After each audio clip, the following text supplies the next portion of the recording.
Continuons à parler des répercussions technologiques de la compétition en haute mer pour la puissance de calcul en IA. Caroline Woods se joint à nous depuis New York, correspondante senior sur les marchés. Raconte-nous quelques histoires de guerre ici. Qu'est-ce qui se passe ce matin?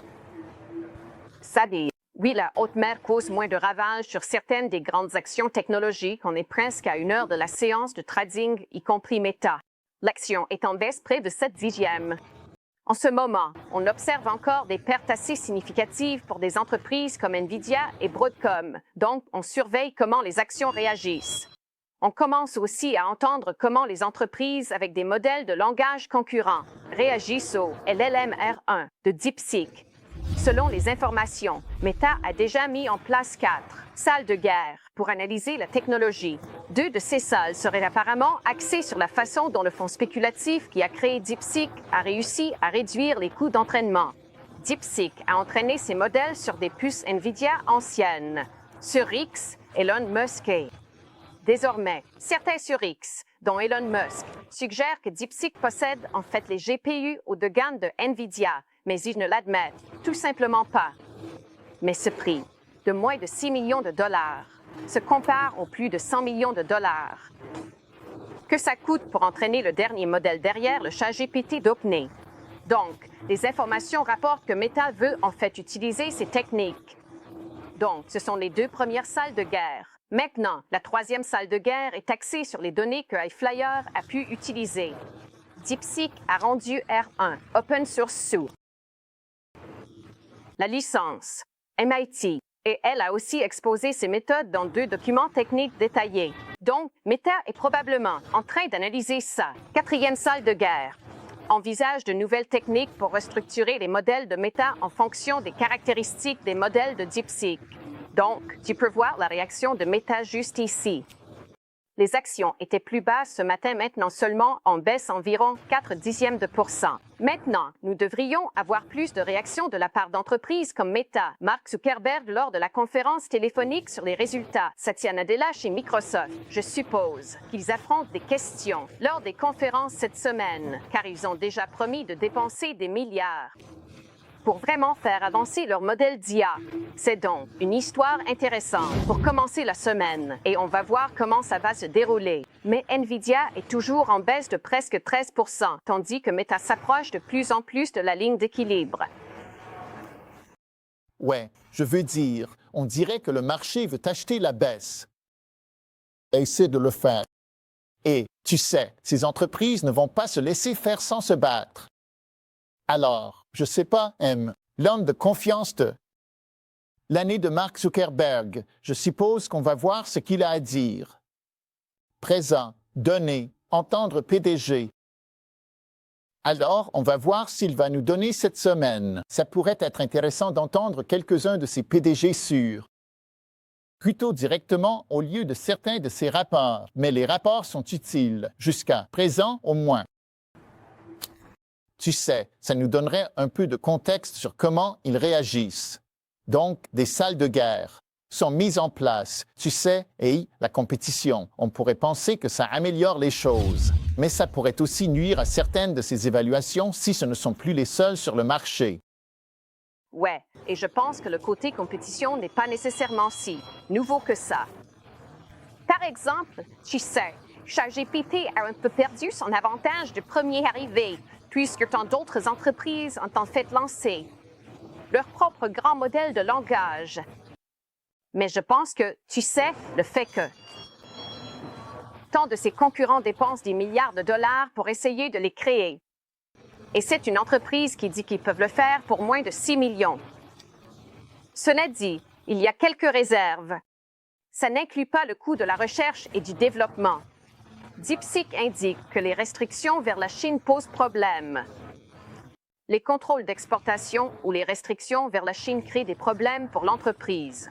Donc, il y a certainement quelques réserves associées à ça. Mais, tu sais, une compétition moins chère pourrait certainement le faire. Ça pourrait rendre ça intéressant. Et je pense que c'est pour ça qu'on a vu une vente si brusque à l'ouverture. Juste, quelques craintes sur ce que ça pourrait vraiment signifier avec la compétition qui vient de Chine. Ouais, ça pourrait aussi. Tu sais, si c'est comme ça, pour la plupart des gens, et je pense que la plupart des clients aussi. Le fait d'arriver au résultat final, c'est ce qui va être le plus important. À l'opposé, dans une certaine mesure, à quelle vitesse ça se passe ou à quel point ça se passe parfaitement. Je veux dire, s'ils sont un peu dans une course vers le bas pour l'efficacité et le prix, alors ça pourrait ne pas être le pire des résultats. Pour beaucoup d'entre nous, ou pour beaucoup de clients, c'est un peu comme avec les téléphones ou n'importe quel autre gadget. Non, tu peux avoir le très haut de gamme ou pas. Tu sais, une partie de ça va dépendre de ton choix. Je veux dire, des contrefaçons. C'est des contrefaçons? Non. Ça dépend du point de vue des consommateurs. On le voit clairement. Malgré ça, tu sais, le gouvernement a dit qu'il y a des risques liés à l'utilisation de TikTok. Des milliards de gens continuent d'utiliser TikTok. Je pense que du point de vue d'une plus grande entreprise, je ramènerais ça à Dan. Yves a tweeté ce matin en disant qu'aucune entreprise américaine, Global 2000, va utiliser une start-up chinoise, DeepSeek, pour lancer leur infrastructure d'IA. C'est vrai. Donc, je pense que, ouais, ça dépend. Tu sais, si tu penses du point de vue du consommateur ou si tu le regardes du point de vue d'une plus grande entreprise. Voilà. Ouais, je pense que c'est juste. Merci, j'apprécie le contexte. Son de trading. Regardons Graphie. Joël Osson, chef de la recherche pour Retail Trader Magazine. Bonjour, pense de la vente. Bonjour, merci. Je pense que ça a surpris beaucoup de gens. Je pense que je vérifiais X ce week-end et j'ai définitivement vu tellement de nouvelles et tellement d'informations sur DeepSeek. Et je pense qu'en arrivant ce matin, juste en regardant les contrats à terme de la nuit dernière, c'est un de ces mouvements. On n'a pas vu un mouvement comme ça depuis le 18 décembre, juste après la Fed. Voyant le contrat à terme en baisse saine, je pense qu'on était en baisse de près de 130. La résilience qu'on voit chez Meta en ce moment montre une certaine force dans ce marché. En arrivant, ouvrant à environ 626 et maintenant seulement à 642. Il y a résilience dans ce marché. Ouais, ils y vont vraiment à fond. Quand tu regardes ça, est-ce que tu vois ça comme une occasion en or, comme le dit Dan Yves, pour acheter des creux dans certains de ces gagnants? Est-ce que c'est juste le début de l'ère qui s'échappe d'une grosse bulle? Tu sais, je pense que deux choses peuvent être vraies en même temps. Je pense que c'est un peu des deux. Je pense qu'en ce moment, on pourrait vraiment être surpris et voir les actions monter, exploser ici d'ici la fin de la semaine. On a de données économiques, des résultats à venir. Et c'est un peu la base de mon trade. Je pense qu'en ce moment, on pourrait vraiment voir un certain élan comme une occasion d'acheter à bas prix. Les gens voient ça comme une bonne affaire parce que certains de ces noms étaient définitivement surévalués. En même temps, je pense que la volatilité est là pour rester. Donc, je pense qu'on peut voir ce VIX. On a vu ce matin, pré-marché 22,50 $. Et ça descend maintenant. Ça descendait vers 18 $ et 50 cents. Et ça a un peu remonté à presque 19 $. Donc, on pourrait voir certains noms monter, mais en même temps, voir la volatilité augmenter aussi. La connexion des actions compte. Le VIX est sous 19. Parle-moi du Metatrade. Joël, explique-moi ce que tu vois dans les options. C'est un peu agressif. Les résultats. Le marché des options évalue un mouvement d'environ 7,5% autour des résultats. Mais je veux être un peu agressif ici. Je veux acheter un straddle. Je vais acheter le call à 6,2750 et le put à 6,2750. À cause de ça, ce matin, j'ai payé un peu plus que ce que je voulais parce que c'est un débit pour moi, 63,44. Et points d'équilibre sont à 5,64 et 6,90. Mais pense si on fait monter cette volatilité. Et, selon les nouvelles, si l'action monte après les résultats ou si elle chute, on pourrait très bien voir une volatilité plus élevée. Ça veut dire que ça pourrait être un avantage. Et mon potentiel de gain est illimité en achetant ces calls et puts. Donc, j'aime bien ça. J'aime l'opportunité si la volatilité monte parce que j'ai vraiment besoin d'une volatilité plus élevée pour que cette action fonctionne. Cette transaction fonctionne. J'aime ça. On s'attend à un gros mouvement ici. Pense que oui. Je pense qu'on est bien positionné. Les résultats actuellement prévoient un mouvement d'environ 7,5%. Ça nous mettrait, à peu près au moment, où on a ouvert à environ 6. Je veux dire 670 à la hausse pour l'action, et c'est à peu près $20 de plus ou moins, que ça. Sommet. Et donc, si ça arrive, je veux dire, on comprend que ça pourrait être un gros mouvement pour les bulles là-bas.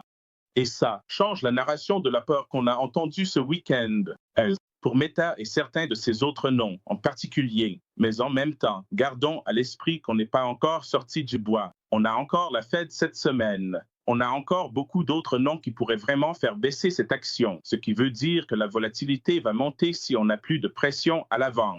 Je m'attends à ce que le VIX revienne à certains de ces niveaux de prix plus élevés dont on a parlé. C'est intéressant. Une stratégie, et c'est une amusante avec laquelle je sympathise. On commence la semaine comme ça, parce que je pourrais facilement voir une action comme Meta, ignorer ça et ensuite exploser. Et on a été dans ce genre d'environnement de montée progressive avec le FOMO, BOM, appel passe. Mais ensuite, si c'est juste un premier pas vers un léger dégonflement d'une petite bulle technologique, alors, je veux dire, tout est possible. À la baisse. Donc, j'aime bien l'idée de juste chercher de la volatilité si elle n'est pas correctement évaluée dans Meta, ce qui, tu sais, vu le graphique de l'action, a été plutôt calme. Volatilité basse. Essayez. Une entreprise devrait être en plein cœur de tout ça. Absolument. C'est l'idée, la base du trade en soi. Et puis, revenons aussi à l'idée que s'ils vont annoncer leurs résultats mercredi et qu'on a la Fed mercredi aussi, on sait que là, fin de cette dernière heure ou deux de négociation, après que Powell ait donné son discours et une séance de Q&A, on comprend que la majeure partie du mouvement provient. Et puis, on a aussi vu qu'en arrivant à cette séance de jeudi, tout est possible? Non.